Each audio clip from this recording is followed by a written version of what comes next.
Pour réaliser les coupes à la scie circulaire, je me suis fait un petit guide de coupe.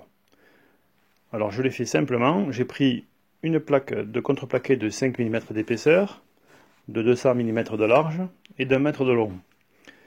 J'y ai collé un guide ici, un tasseau, et le fonctionnement de ce guide sera simple, c'est que je vais faire glisser contre ce tasseau la scie circulaire.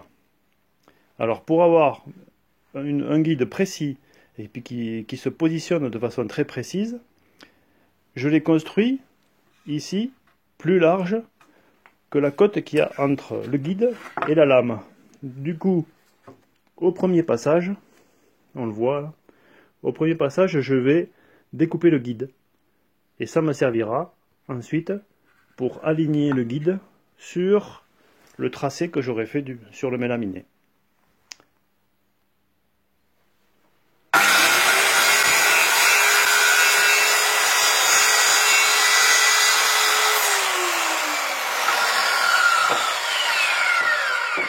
Le guide est embuté contre son support. Et ici, eh bien, j'ai vraiment la cote là où va passer la lame. Donc je vais pouvoir vraiment faire une coupe très précise.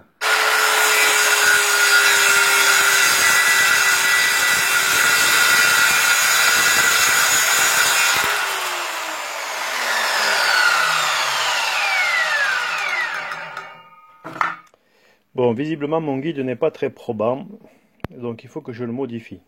En fait, je crois que j'ai fait l'inverse de ce qu'il fallait faire, c'est-à-dire que j'ai fait porter la lame, j'ai fait porter la scie sur le côté le plus étroit. Donc, ça bouge. Du coup, la coupe n'est pas tout à fait droite. Je vais décaler l'ensemble.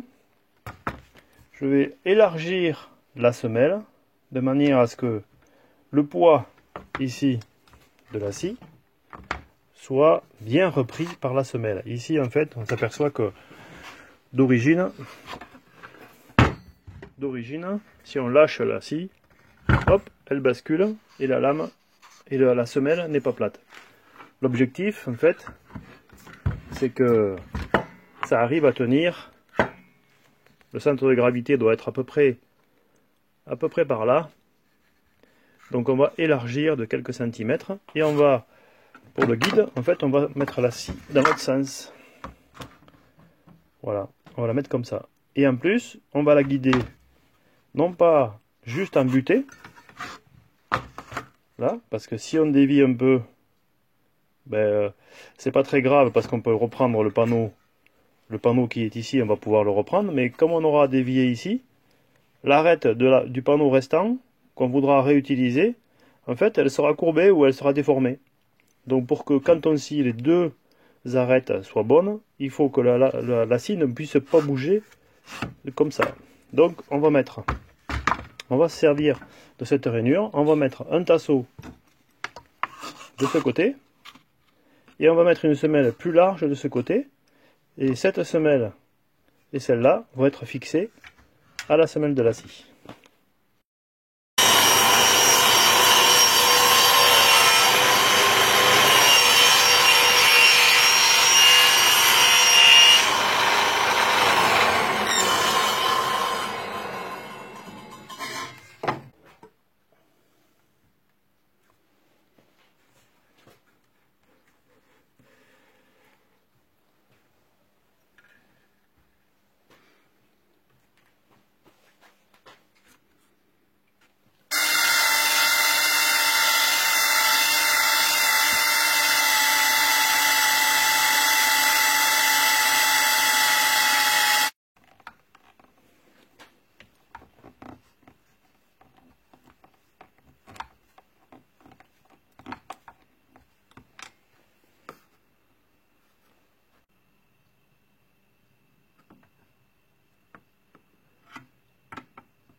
Voilà, donc maintenant,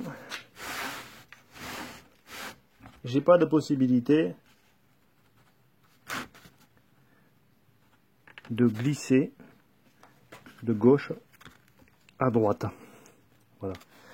Je peux encore décoller la scie si je ne m'y prends pas bien, mais si j'appuie bien au centre, en fait, elle va glisser droit. Et je vais faire un trait droit. Des deux côtés, je vais faire deux champs propres. Voilà. Allez, on essaye.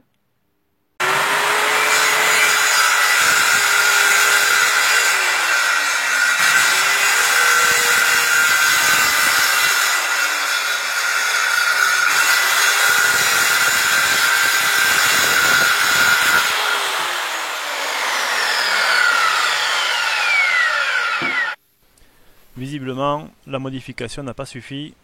J'ai un petit problème d'alignement de la scie entre la position haute et la position basse. D'un côté, le trait est resté propre, de l'autre côté, il s'est dégradé tout simplement parce que la scie s'est décalée et elle a frotté. En y regardant de plus près, je m'aperçois que l'équerre qui sert à guider la scie quand on la lève et quand on la descend n'est pas perpendiculaire au plan de travail, donc forcément ça ne va pas le faire. Donc j'ai enlevé le rivet, j'ai redressé tout ça, j'ai mis une vis à la place, et là maintenant c'est parfait. Voilà, ce guide fonctionne parfaitement, il va me servir dans mon projet de cuisine aménagée, que vous pouvez voir sur une vidéo séparée.